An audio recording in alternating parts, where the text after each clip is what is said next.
حضرت بن سعد رضی اللہ عنہ فرماتے ہیں کہ میں حج کو کیا اور بعد نماز عصر کے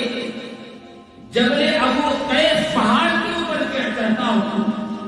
تو فرماتے ہیں میں نے کیا دیکھا کہ وہاں ایک شخص اللہ تبارک و تعالیٰ کے سامنے ہاتھ اٹھائے ہوئے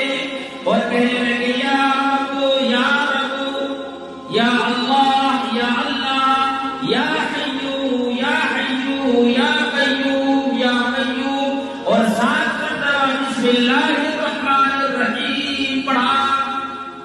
اور پھر اللہ سے دعا کرنے لگا یا اللہ مجھے انگور کھانے کا جی کرتا ہے اب ہم کو انگور دے دے اے اللہ مجھے انگور کھانے کا جی کرتا ہے مجھے انگور کھلا دے اور میں یہ کپڑا جو چادر اوڑھ رکھا ہوں یہ پرانا ہے یہ پرانی ہو گئی ہے مجھے چادر بھی دے دے حضرت رحمت اللہ نے فرماتے ہیں خدا کی قسم وہ شخص سے ان کی زبان سے ابھی یہ لفظ پوری نکلی نہیں میں نے آسمان کی طرف سے دیکھا کہ بھرا ہوا انگور کا ٹوکری اس کے سامنے آ گیا اور اس کے اوپر دو چادر رکھے ہوئے تھے اس کے اوپر دو چادر رکھے ہوئے تھے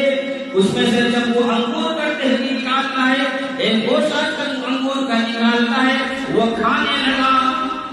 لگا تو میں پیچھے سے کہا کہ بھائی اس انگور کے اندر اس حال کے اندر میرا بھی حصہ ہے تو پیچھے پلٹ کر دیکھا تو میں نظر آ گیا تو وہ کہنے لگا کہ آپ کا اس کے اندر حصہ کہاں سے آ گیا فرمایا جب آپ دعا کر رہے تھے جب اللہ سے آپ مانگ رہے تھے تو میں بھی پیچھے سے آمین آمین کہہ رہا تھا میں بھی آمین اور آمین کہہ رہا تھا حضرت رحمت اللہ نے فرماتے وہ پورے کے پورے ٹہنی مجھے انہوں نے دے دیا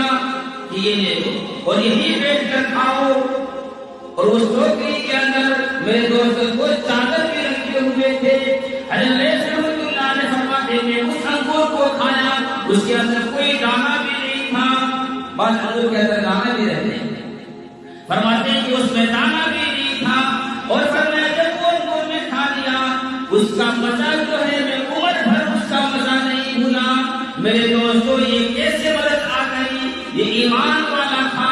ایمان والے جب صحیح طریقے سے جب اس کے